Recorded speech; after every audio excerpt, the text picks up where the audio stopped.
Hi, this is JF Dubo, the writer of Achewillow. I wanted to pop in and say, on behalf of Amy and I, a heartfelt thank you for joining us on this journey so far, and for helping us share our story with as many people as possible. Achewillow has been a tremendous pleasure to work on, and it's that much more fun knowing you're there listening. Happy holidays, whatever flavor you may enjoy.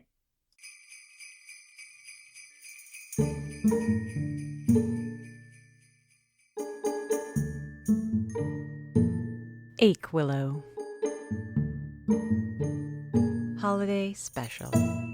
A most Canadian haunting. I never expected to fall in love in Achewillow. It's the promise of so many holiday movies. The young, ambitious city girl, now trapped in a small town, is charmed by the simple ways of the people around her and, through the magic of Christmas, decides to stay. This should be my story. I'm a city girl at heart, and through an unlikely set of circumstances, I'm stuck in a small town. I suppose you could say that I've been enchanted by the local flavor.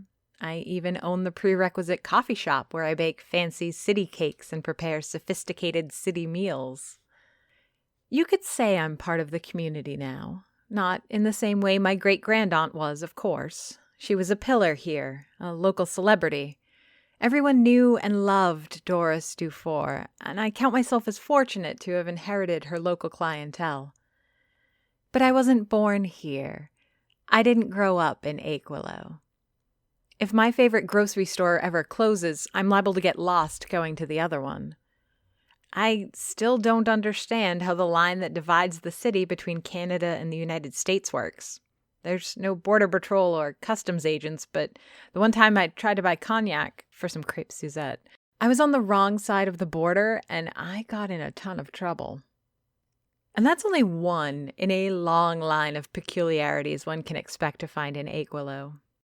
So, while I clearly deserve my Hallmark movie ending, my heart melting like butter in a pan as I finally find the one person who matches me like port wine does to dark chocolate, I wasn't holding my breath.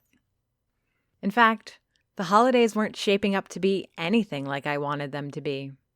The original plan, as drawn up through a complex web of emails, phone calls, and obtuse exchanges on social media, was that I should attend a family dinner in Montreal for Christmas.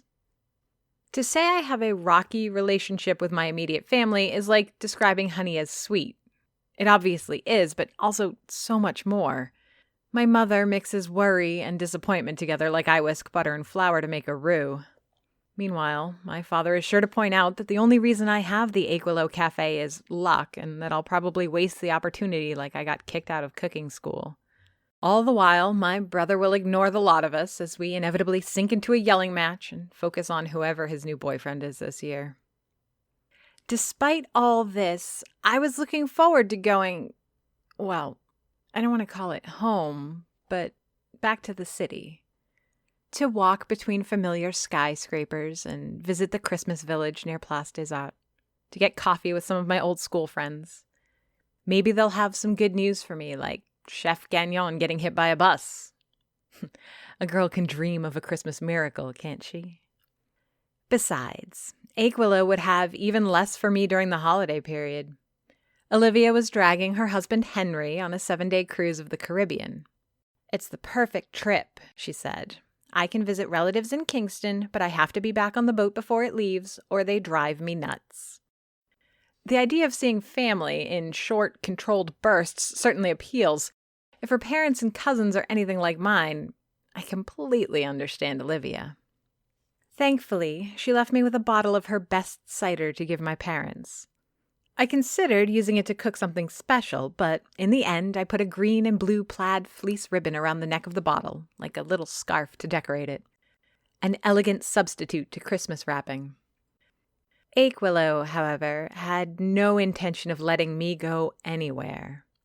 Maybe, like a jealous lover, it was afraid that if I had a taste of the city again, I wouldn't be coming back. So it sent someone to stop me. "Dr. Ilias Payne," the man introduced himself to me, a hand extended over the counter of my cafe. Now, I don't know how often you go to have coffee, but it isn't customary to introduce yourself to the barista. You might drop a name, but the formal handshake isn't necessary to buy a bagel and tea. But Dr. Ilias Payne wasn't just there for bagel and tea, or croissants and coffee, or even a complex magical cake. No, what Dr. Ilias wanted was much more complicated and annoying. He wanted to ruin my holidays and cancel Christmas for me. His was a plan of diabolical proportions, and I immediately hated him for it. "We're having our annual Solstice Celebration, and I want you to do the catering," he said, his cold hand wrapping around mine. After all, I'm told the best food in Achewillow can be found at the Achewillow. The joke was bad enough. He didn't have to highlight it with a wink. But he did. Ilias was friendly in that arrogant way that makes it sound like he's owed kindness. A tall man with what I guess you could call British features. A long face with strong eyebrows and bright, kind gray eyes and perfect large teeth. After our handshake, which left my hand cold and clammy, he brushed his graying hair and looked around the cafe, as if appraising it for resale. "It's a huge group. I've invited just about everyone in town. In fact, I had to rent out the school's arena. I thought I had taken everything into consideration, but I forgot the food. Can you believe it?" I was about to turn him down, thinking about how annoyed Mom would be if I had to cancel on her just a few days before Christmas. But the name Payne kept nagging at me. I knew that name from somewhere, but damn my memory for keeping the source a secret.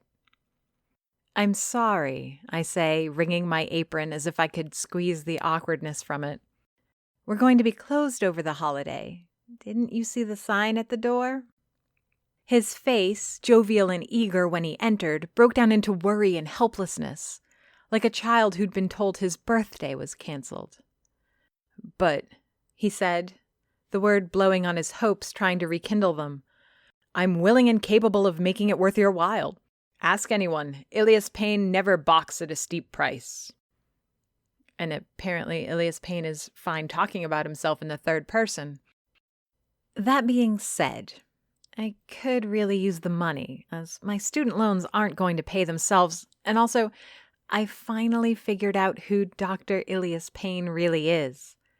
His name wasn't in the paper last fall, but his daughter's was. Clara Payne was found dead behind the bank 2 blocks from the Achewillow Cafe, in an alley, by me.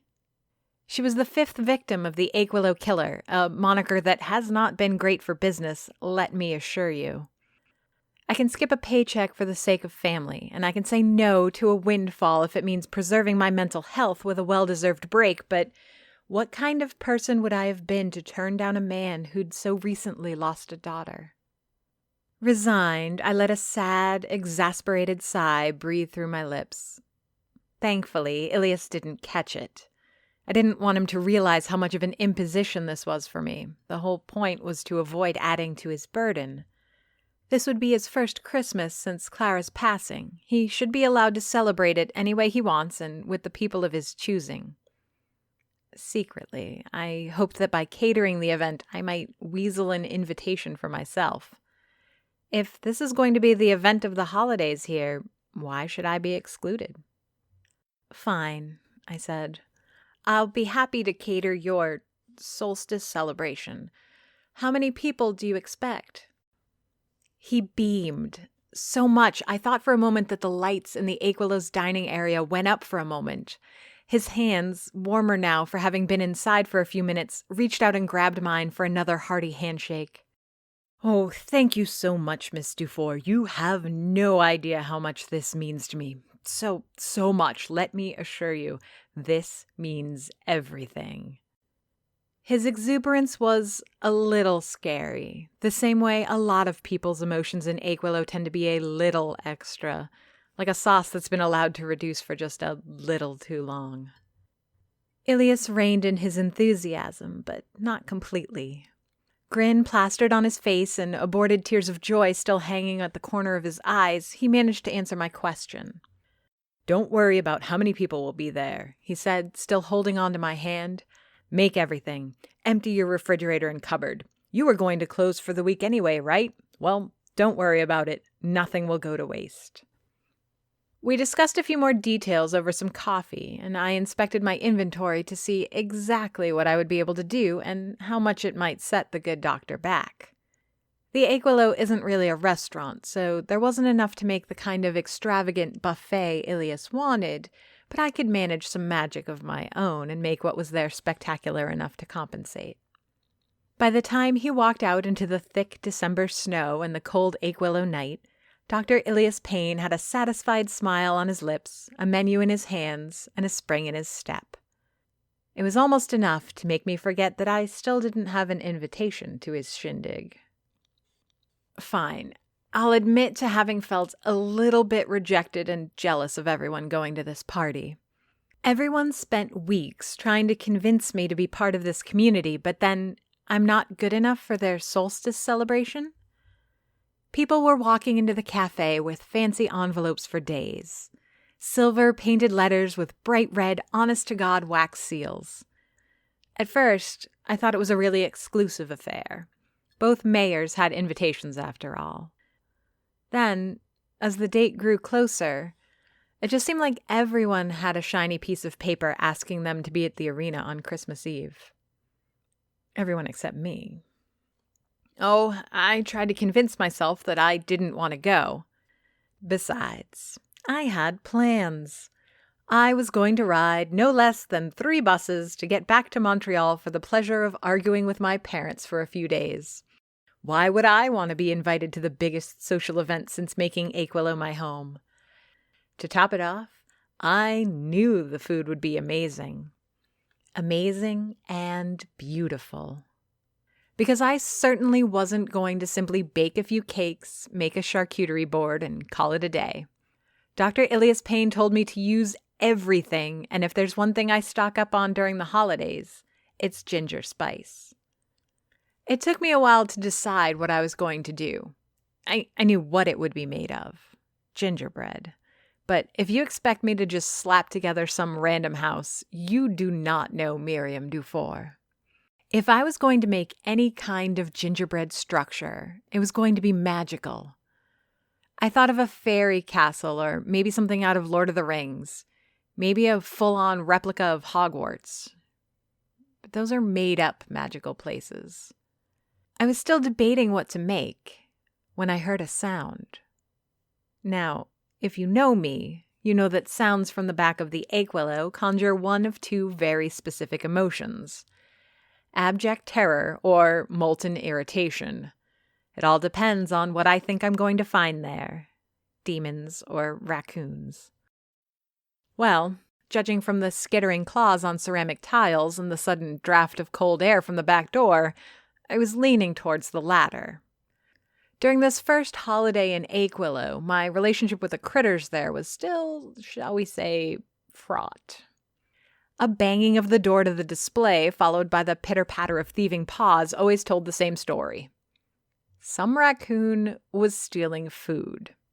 They'd been doing it for months, more often since the first snow. I'm far from heartless, and I still owe the Dawn a bit of a favor, so I've been more liberal with throwing out food. You know, maybe I'll make too much stew for the day, and instead of keeping the leftovers, they end up in the bin. It's not waste if I know they'll end up in furry stomachs, right? Yet, despite my unbridled generosity, these little vermin still break in and steal from the display, or the kitchen, or the pantry.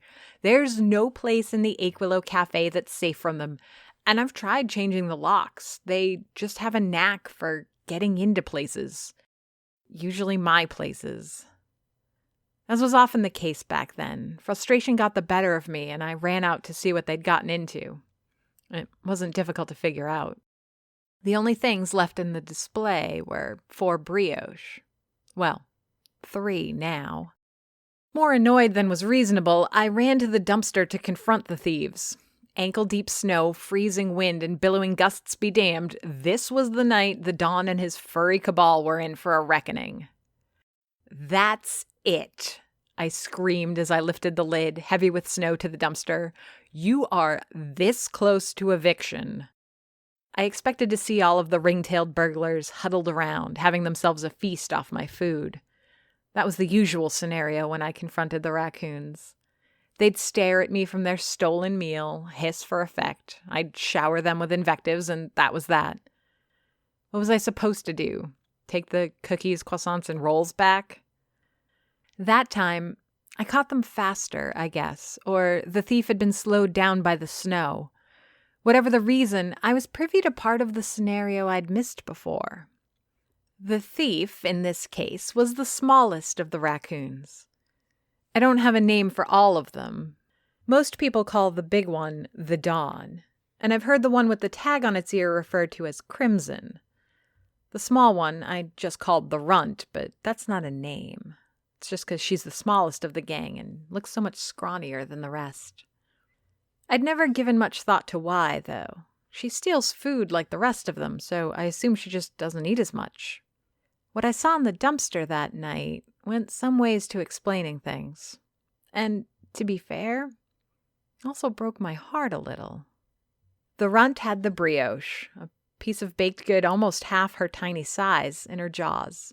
She was the thief, but she dropped her ill-gained meal in front of the Dawn, almost as an offering, a gift to her round-bellied monarch, which he took, tearing just a corner for the Runt to eat while sharing the rest with the others. I was so taken aback by the display that I forgot to keep yelling. I expected the little raccoon to strike back, to fight for her brioche. She had the guts to sneak into my kitchen, outsmarting the locked door somehow, and take a treat from my display. You'd think she'd be feisty enough to at least snarl back, maybe swipe a claw or something. Nothing. I'm not one to anthropomorphize critters too much, but I'd have said the Runt didn't even look angry or scared, just defeated. For the span of too short a second, I felt a pang of sympathy for the little Runt. Poor little girl not being invited to the party to which she brought the food, too. But then I realized it was me I was pitying, not the raccoon. Politics of the trash kingdom behind the cafe were none of my business. They'd been going on long before I arrived and would be the same long after I'd gone. I walked back into the warmth of the Achewillow, trailing in about 5 gallons of snow to melt on the floor with me. I tried to shake off most of it and decided to do the rest of my cooking wearing socks instead of trail water and ice into my kitchen. The burning ovens radiated heat into the floor, making my cotton-clad toes toasty and comfortable. Raccoons, snow, and stolen goods be damned. I was happy. I could almost forget being snubbed by a whole community during the most festive time of the year. Screw them. I get to cook in the most magical place I know. That's when it dawned on me. The most magical place. I was going to make a gingerbread replica of the Achewillow Cafe. Not only would it be challenging and beautiful, but it would also make it impossible for anyone at the Solstice Celebration to forget where their feast came from. Just like the meal stolen and shared by the raccoons, it came from the Achewillow. Once I got the idea of making a gingerbread version of the Achewillow Cafe, everything about the whole project took on a completely different hue. What was to be a lucrative and ambitious catering contract was now colored by how this was going to be a celebration of my skills. Sure, I had some basic sandwiches with meats and cheeses available, but all the bread was homemade. Not only did I have garden variety baguette, but I had Belgian loaves with roasted garlic and French onion butter, thin slices of stiff pumpernickel with smoked salmon and chives, as well as sourdough rolls stuffed with melted camembert and cranberries. I turned 2 jars of olives into tapenade and fried some pickles to eat with a spinach dip that I spiked with just a hint of hot peppers. Not enough to burn, but just the right amount to give a kick. The kitchen was awash with the delicious smell of simmering stroganoff, destined to be served in dozens of small bowls of crusted bread, topped by a cube of aged cheddar. There were bowls full of marinated and breaded lemon pepper chicken wings, ready for baking and to be enjoyed with any of the 6 sauces I'd lovingly prepared. 2 plastic tubs in the refrigerator were filled with salads. One, a ready-to-mix Caesar with sliced anchovies and generous amounts of grated Parmesan. The other, a pasta salad with baked prosciutto flakes and a touch of balsamic vinegar. 3 different kinds of bell peppers, and a mix of herbs and spices I'd been perfecting for months. All this and more before even mentioning dessert. I had it all. I made butterscotch candies that I crushed and used in chocolate brownies to give them some crunch. I made 3 different ice creams, chocolate, pistachio, and salted caramel, then rolled them into balls the size of a loonie, covering each in a layer of solid dark chocolate. I slapped together a cake in the shape of a snowman, decorated with buttercream of the purest white and with a smooth flavor but a breath of mint to give it a cool aftertaste. Try that with gross fondant. I had bowls of sucre à la crème, chocolate mousse, fruit tarts, and candied orange peels. As impressive as all this might sound, it was all window dressing for the actual pièce de résistance, the gingerbread Achewillow Café. To this day, I still don't feel like I have a complete understanding of the Achewillow. It's a more complex establishment than one might assume from the exterior. It's built on generations of history, going through 6 to 4 women before ending up in my care. Back in those days, I admit I was even more ignorant. You'd expect that my rendition of the cafe would have been superficial or lacking, but when I was done, after hours of painstaking work spread over 3 days, I had captured the very essence of the place. It wasn't so much that I had managed to create a mathematically exact replica. Anyone can do that. It's about infusing the model with the soul of the Achewillow. I now know that my hand was guided through the process, but as I was putting together the wall of gingerbread and piping icing to draw on details, I experienced a level of comfort and cheer I'd seldom enjoyed. It was like sitting in front of a roaring fire, cocoa in hand, wearing thick flannel pajamas and the coziest wool socks in the world. But I was also doing it alone, and every moment of work was a reminder of that. Building the cafe, as empty and gingerbread as it was around me, began to take its toll, and before long, I was adding candy patrons to the replica. Marzipan dolls with licorice eyes and jelly blush. I populated my creation with everyone I knew and could think of. The mayors argued in the middle of the dining room, while the cloud worshippers clad in meringue robes waited near the register. I even added Orléans and Alessandria, against my better judgment. When I was done, I lit the tea candles used to illuminate the interior of the gingerbread cafe and marveled at my handiwork. In the darkened kitchen of the Achewillow, the diminutive display looked like it was but a breath away from coming to life. The flicker of flames moved shadows inside the sweet structure, tricking the eye into seeing the sugar patrons dance and move. Such a crowded little cafe, and such a lonely, empty, larger version of itself. I sat alone in that kitchen for longer than I would want to admit, staring at my handiwork in complete silence. Proud, but with no one to share the pride with, it tasted like narcissism. You know what they say, though. If you ever feel lonely, just sit in the dark for long enough and you won't feel so alone anymore. It's meant to be a joke about how people will imagine things going bump in the night when left in the darkness for too long.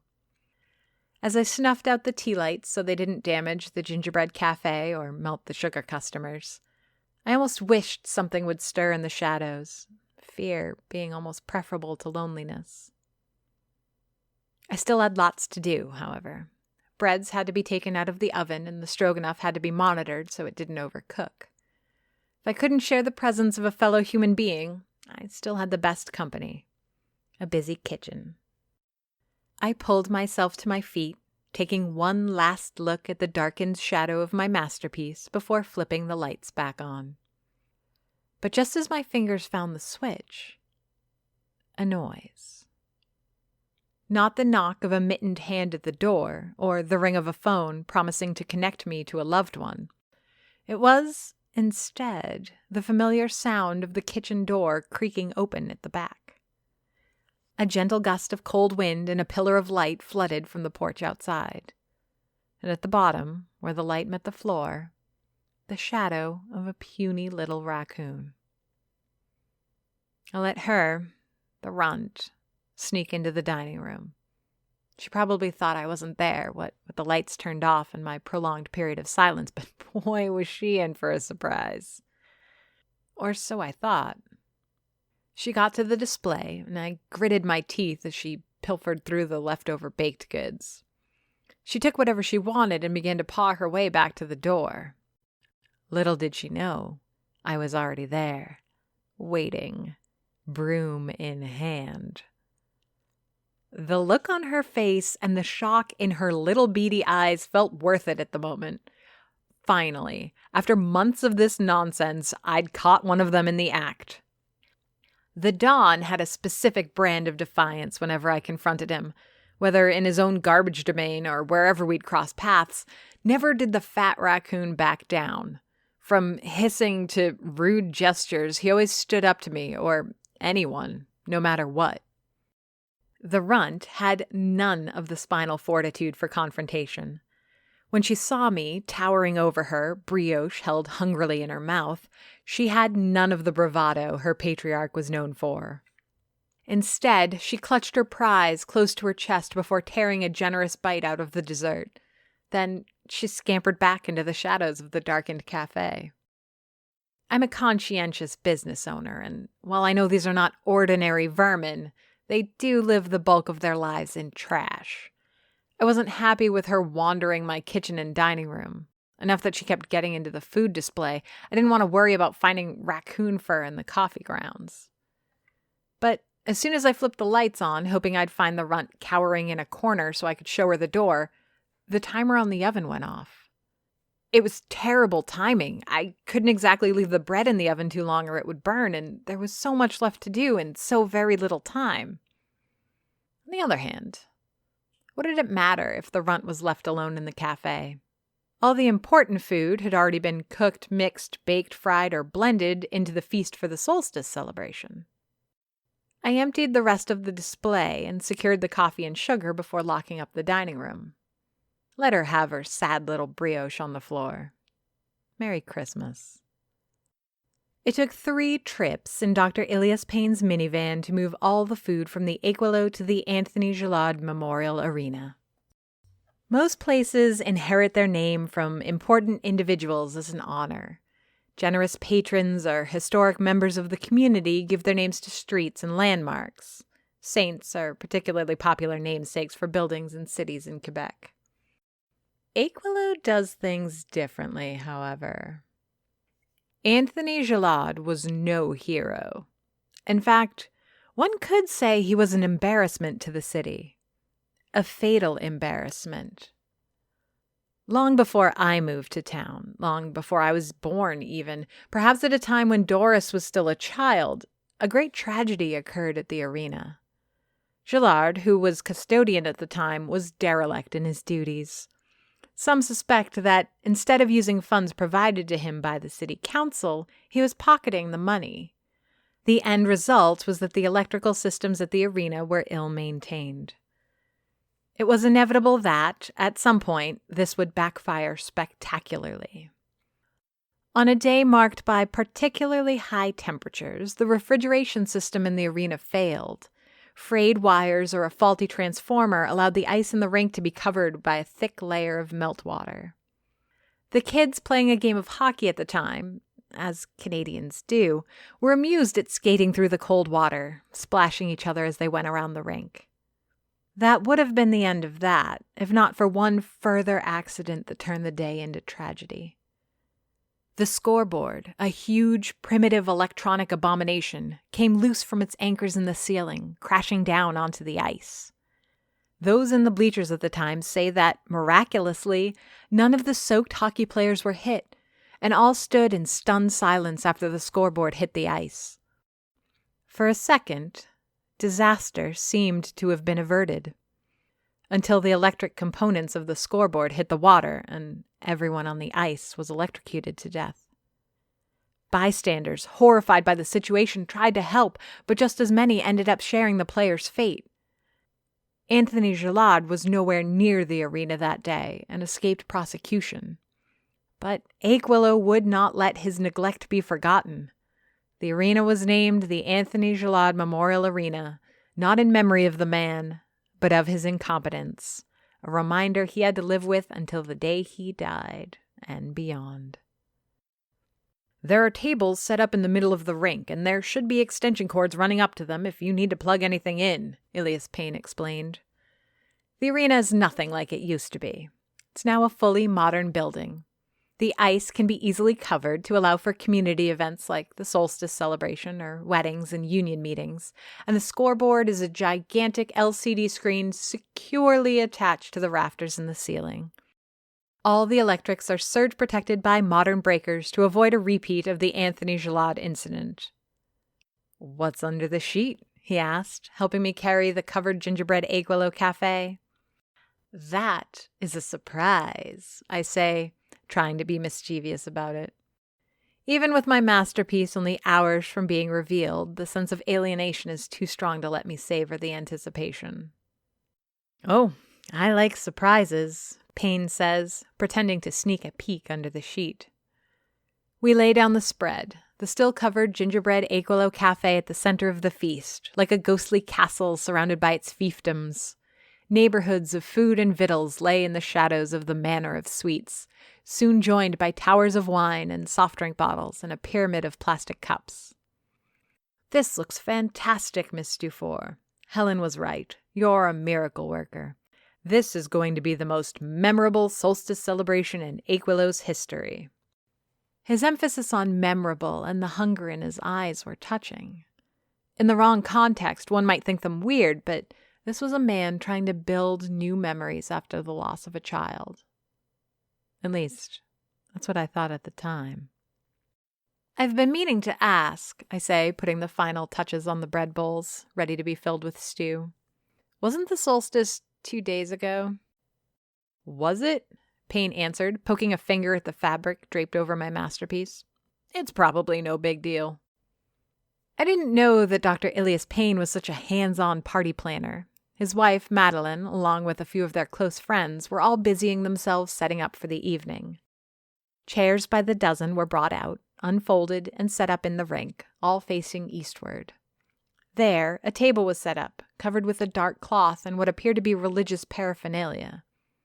Was Ilias Payne planning on performing midnight mass? Candles were set up on the ground in long, elaborate lines bordering the chairs. These weren't cheap dollar store tea lights or emergency candles for power outage. These were thick pillars, 4 inches in diameter, all a rich ivory that projected a warm light all around. There were easily 100 of these, enough to light the floor of the arena. It must have cost a fortune. The doctor spared no expense. I knew that because I knew how much I was getting paid, and it was no small amount. The rest of my display installed, delicious food in ridiculous quantities and of a quality I'm sure Achewillow had seldom seen up to that point. I gave some final instructions to Madeline on how to serve the desserts and got ready to show off why I was worth every penny the doctor was investing in my work. "Finally," I say, a bit of mischief and pride in my voice, "what would a Christmas party be without some good old-fashioned gingerbread?" With a dramatic flourish, I pull the cloth from over the gingerbread representation of the Achewillow Cafe. In hindsight, it's a miracle that I didn't send 6 bread bowls to the ground or spilled the spinach dip all over the table. Madeline gave an ego-satisfying gasp, followed by a stream of compliments as she pored over the details of the roof and texture of the exterior walls. I was about to point out and mention the detailed interior when I saw her. How in the world did she even manage to sneak into the replica without breaking down a wall or something? It didn't matter. There she was, curled up in the miniature sugary dining room of my scaled Achewillow Cafe. The runt of the raccoons had eaten one of the marzipan mayors, the one from the Canadian side, which I hope isn't an omen of anything, and fallen asleep, cuddling the brioche she'd stolen earlier. Silently, I fumed at the subtle destruction of my masterpiece. The interior was a mess and no longer even worth lighting up. Hours had been spent and then wasted on the baked sugar tables and jelly decorations. More importantly, I now had a small member of the kingdom of garbage sleeping right in the middle of my very expensive food spread. Thank the stars for Ilias Payne's pedantic annoyance.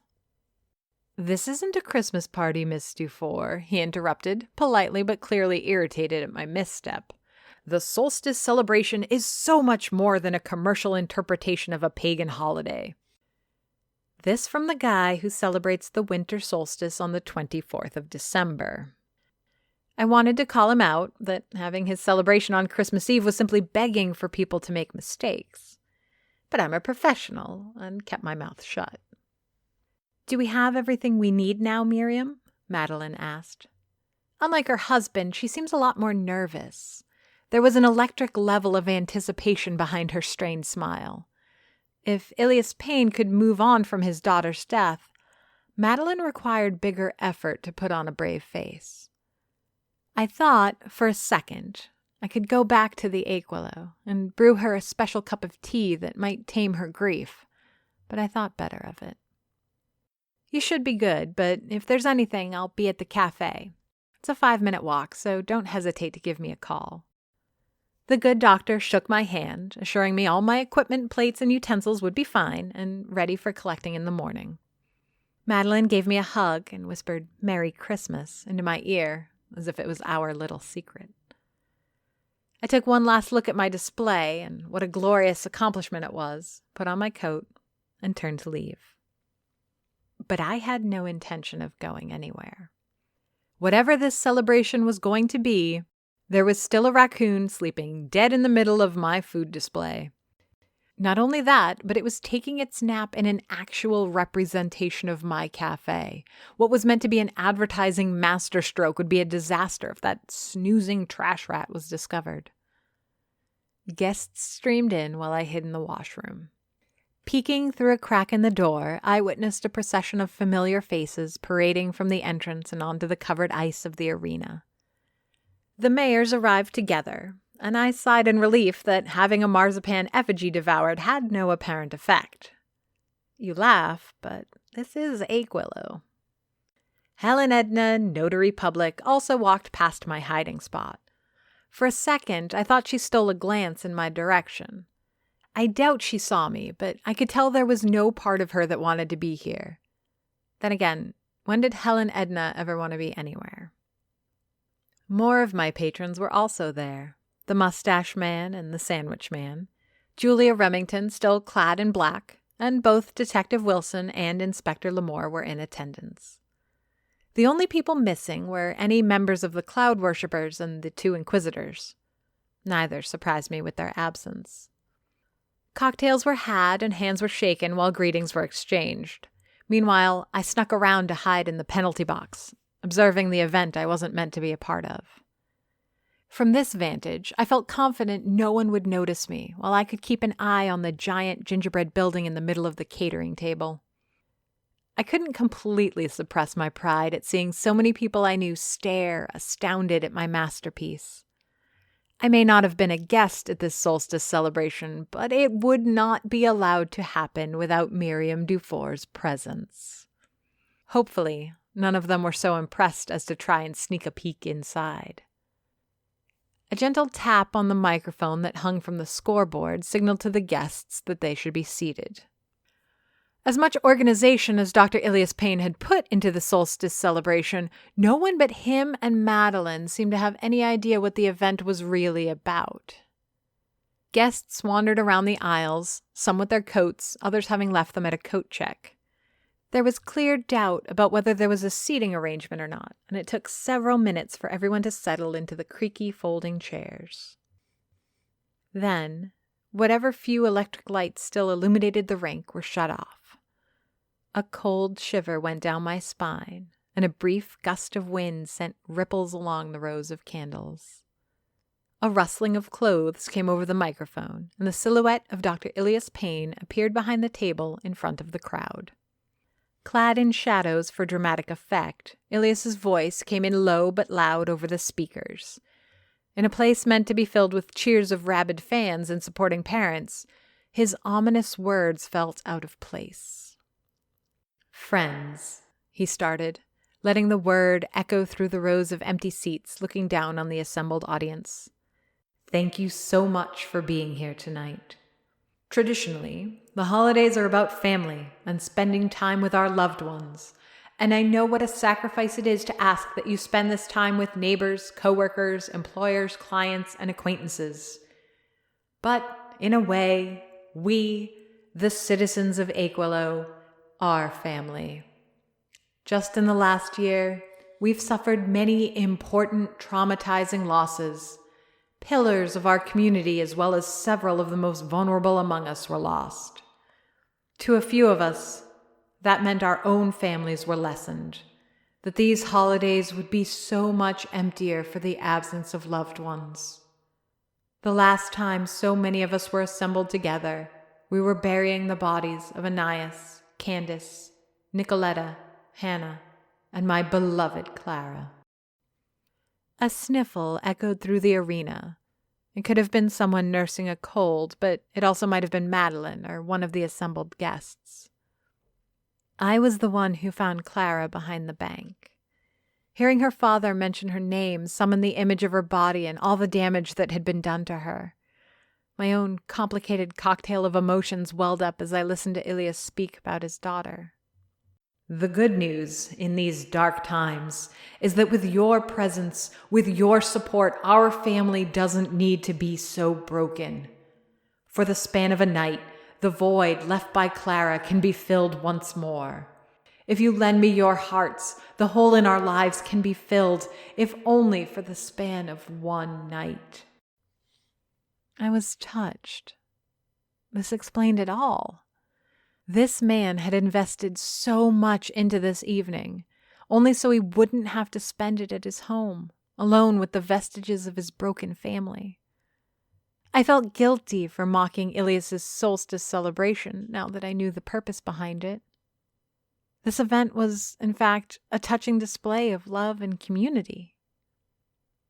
At least, that's what I thought for a moment, before the good doctor lit the candles on the table. "We've prepared an amazing evening for everyone here. We have food and games, and later there will be music and dance, but first we need to welcome our guest of honor." The hair on the back of my neck rose, like when I step out to drop trash in the bins behind the Achewillow after an hour in the hot kitchen. Gooseflesh prickled my arms, and I could feel the uncomfortable anticipation of the assembled crowd. Guest of honor? The wave of hushed whispers that rippled through the seated guests, all various flavors of the same question. Who? I knew who. If this was anywhere but Achewillow, I'd have been incredulous at best, terrified at worst, but here, I didn't know exactly what to expect. Ilias Payne lit the candles on the table, casting an ominous glow on his and Madeline's features. Using one of the candles, he lit what looked like a stick of incense. A thick but narrow wisp of white smoke swirled and spiraled above their heads.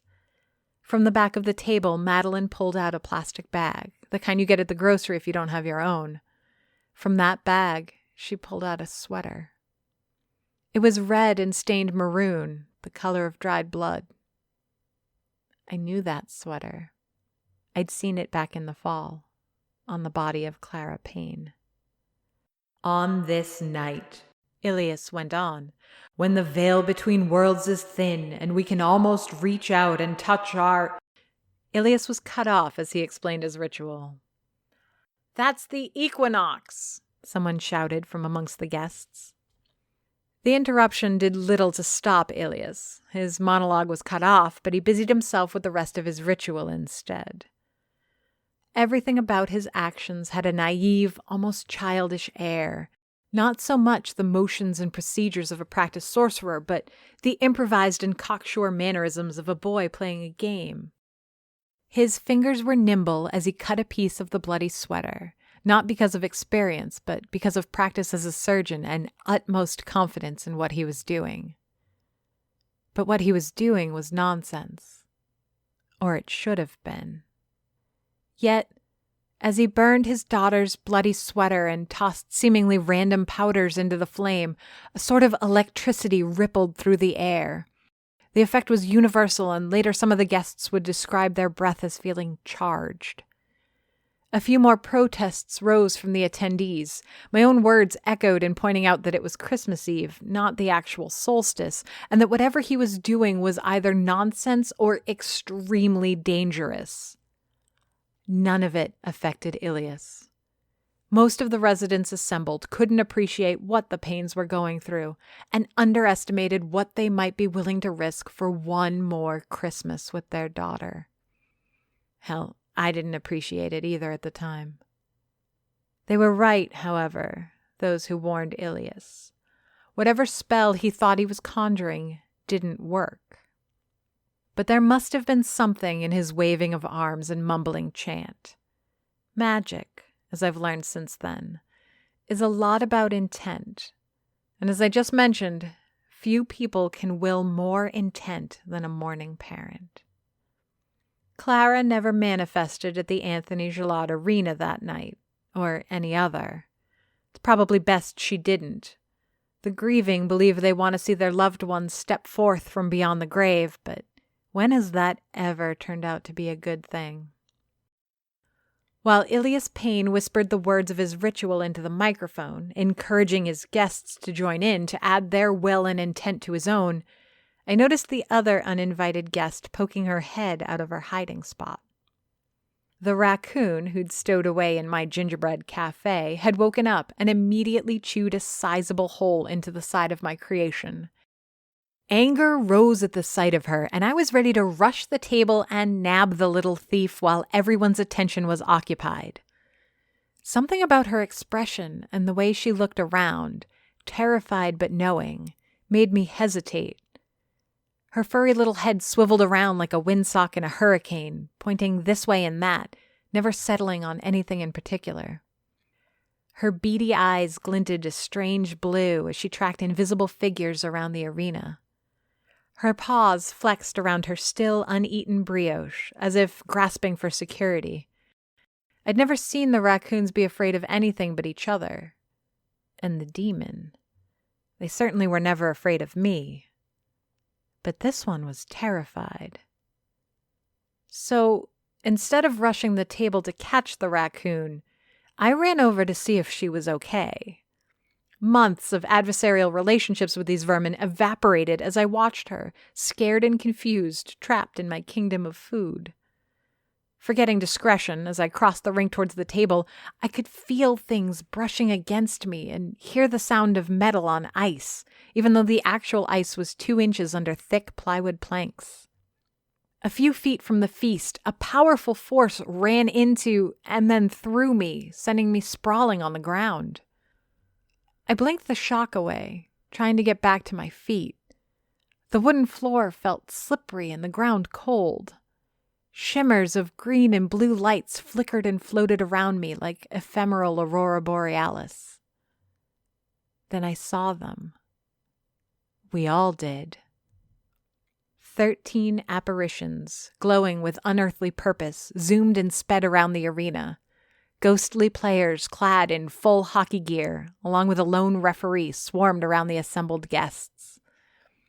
At first, it all seemed harmless, a hallucinatory game being played as a vision from beyond the grave. Whatever Dr. Ilias Payne had done with his conjuring, it had indeed summoned the spirits of the dead.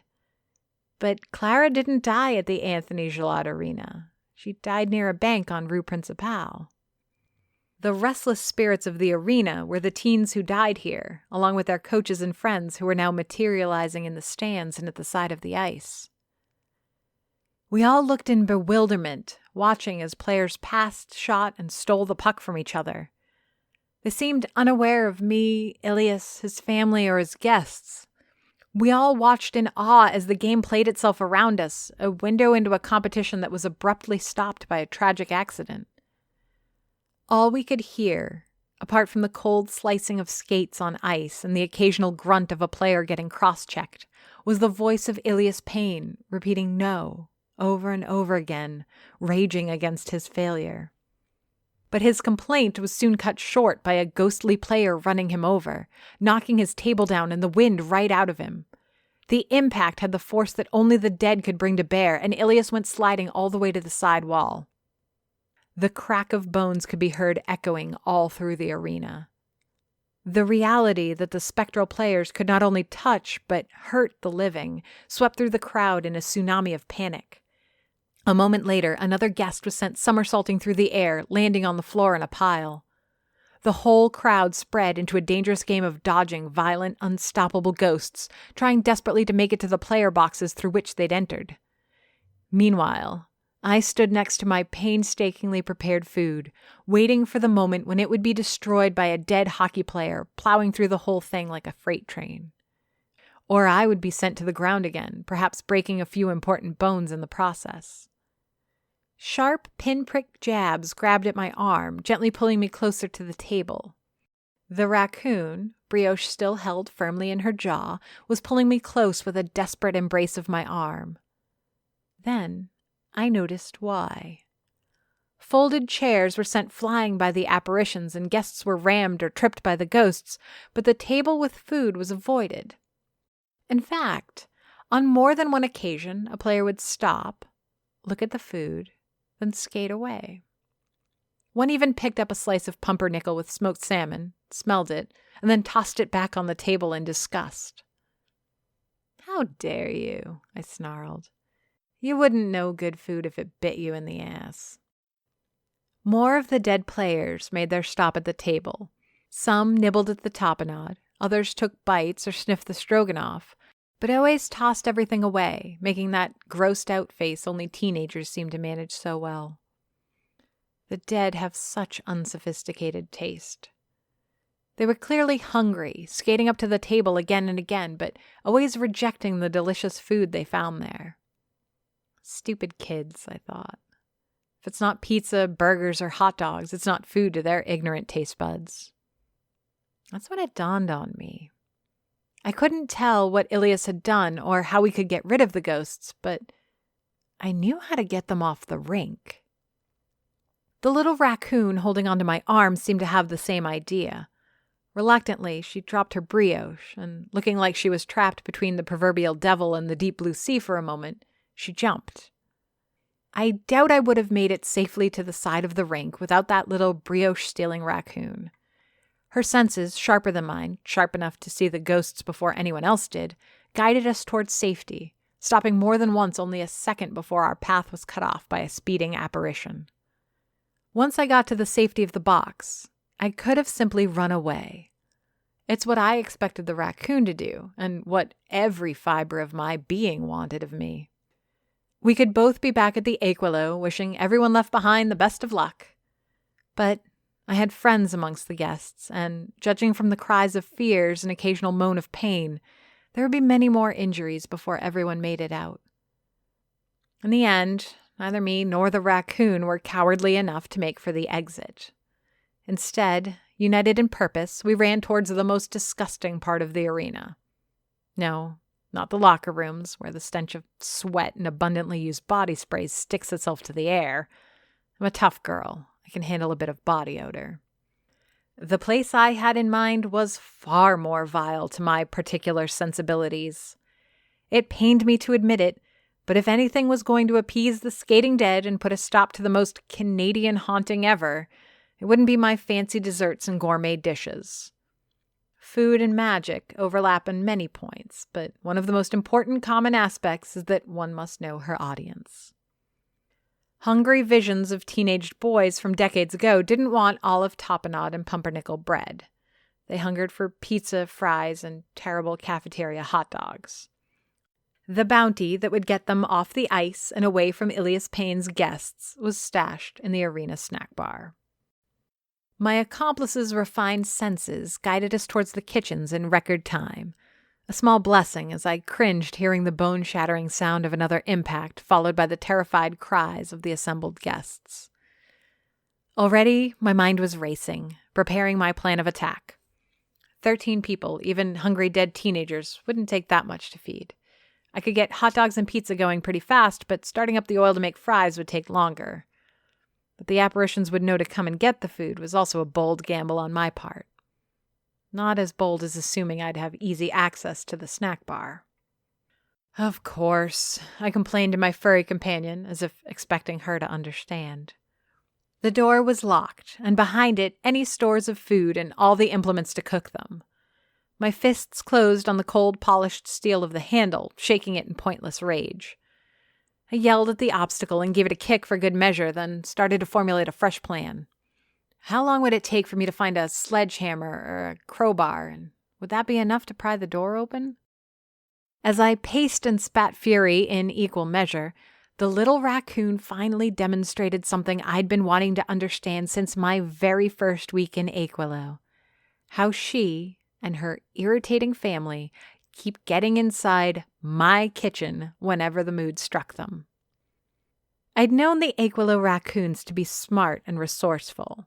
The Dawn, their fat leader, had often exhibited communication skills far more advanced and rude than his kind should possess. What I didn't expect was just how smart and clever these little burglars could be. Sharp claws and nimble fingers acted like natural lockpicks, and what appeared to be a futile attempt by my new companion to chew off the handle soon resulted in a soft click and the slow swinging open of the door. Had I witnessed such a display on the doors of the Achewillow, as I'm sure happened almost daily to my great annoyance, I would have gone into a rage of broom-waving proportions. Considering the situation in context, I instead swept the raccoon from the handle where she still hung and twirled her into a hug. Under normal circumstances, I would not recommend picking up a raccoon or other wild animal by surprise, especially not ones with sharp claws and pointy teeth. There are scars on my arms from where the Dawn bit and clawed at me at the past. Crushing this little raccoon to my face in a tight embrace could have easily cost me an eye. There was no such toll to pay, though the runt did push away from my sudden burst of celebratory affection. Right, I said, putting her down on the floor. There's still work to do. I may have mentioned before that kitchens, no matter what kind or where they are, have no secrets from me. If it's got a stove, oven, and a counter on which to chop things and knead dough, I'll figure it out and have control over it in no time. Food preparation areas, especially the commercial kind, have a built-in logic to them, but this goes beyond ergonomic common sense. Running a kitchen is pretty much my birthright. Switches were flipped to turn on the lights, and the prepackaged monstrosities they call meals were pulled out of the freezer. Oil was set to heat, and the sorry excuse for a grill was fired up. The raccoon, a creature I would otherwise have never tolerated in my kitchen, was busying herself ripping open packages of sausages and bags of bread. I expected she wanted the questionable food inside, but she didn't bother with any of it, scampering from one thing to another until all the ingredients were open. By the time the first batch of hot dogs were pulled out of the microwave, we both noticed the change. Her black ears perked towards the rank, and her beady eyes stared towards the counter of the snack bar, where a mesh metal curtain still separated us from any potential customers. "They're coming," I whispered. All sounds of skating and carnage had stopped, leaving behind only the occasional whimper or moan of pain. Even that was soon drowned out by the hard stomping of ghostly metal blades on concrete stairs and floors. The raccoon unlocked and pulled open the mesh, while I gathered up condiments and started to set out paper plate after paper plate of hot dogs, pizza slices, and, as soon as the oil permitted it, flavorless machine-cut fries. There was no point in trying to take orders, and I certainly wasn't going to worry about allergies or any other intolerances. I simply threw as much food as I could on the counter and hoped for the best. Soon, too soon for my comfort, the sounds got so close that I knew I should be seeing the apparitions. But as they did on the ice, the ghosts of the dead hockey players only allowed themselves to be seen after they'd been heard. Glowing greenish-blue forms materialized, coalesced from absent smoke, into a throng of visions from beyond the grave. They seemed normal at first, if lacking in a bit of opacity, but as they pulled off their helmets and gloves, I was shown a much more vivid portrait of the victims of Anthony Gillad's neglect. Flesh burnt down to the bone with nothing but empty sockets for eyes spoke of a death that could not have been anything but agony. Fingers with missing skin and swollen joints grabbed at paper plates, slathering hot dogs with mustard, drowning fries in ketchup, or stuffing slices of pizza down deformed mouths with missing teeth and cracked lips. Soon, the players were joined by the other unfortunates who'd perished in the fire that followed the tragedy. Coaches, family members, and friends who'd come to see their loved ones play. All were ravenous, as if carrying with them a hunger from the day they died. The ordeal lasted for what seemed like an hour, and I thought for a moment that perhaps I'd be preparing terrible food for the damned until I, too, died here. My own personal version of hell. After too long, the apparition started to vanish, as if sated with sodium and nitrates and empty carbohydrates, each would dissipate, blown into nothingness by an impossible wind. It must have been after midnight when I got back to the Achewillow Cafe. By then, the little runt of a raccoon was content to let me carry her, and I was too exhausted to care if she scratched at my skin. Besides, we'd gone through a unique bonding experience together. It's one thing to form the ties of camaraderie in the trenches of a busy kitchen, but when assailed by the starving dead? Here, I said, sitting on one of the stools across the counter and reaching into the bakery display. You deserve it. I handed my new friend a brioche, which seemed to be her favorite. I expected her to sit on the counter and devour the treat, satisfied that she'd worked for the privilege. Instead, she put it in her mouth and ran to the back door. You can't be serious, I muttered. But she was. Even when handed a pastry, her first thought wasn't to eat it herself, but rather to bring it to her ungrateful brethren. From past experiences, I suspected that they would take the brioche and share it among themselves, leaving precious little for the runt. Wait, I told her as she clawed at the door, brioche in her jaw. By the time I opened the door for her, I had a bag filled with everything from the display. Merry Christmas, jerks. I pushed up the top of the garbage pan and showered the assembled nursery of raccoons with my baked goods, hoping this would be enough that they would allow my little friend to finally enjoy her brioche. Merry Christmas, I repeated to myself once back inside, alone in my cafe. It wasn't all bad. Lonely, maybe, but I'd done better than the half-dozen people who'd been hurt at the arena that night. Certainly better than Dr. Ilias Payne, who'd broken more than his fair share of bones. An ephemeral pang of sympathy swelled in my heart for a moment. He'd been careless, maybe, but he didn't deserve the kind of suffering he'd endured.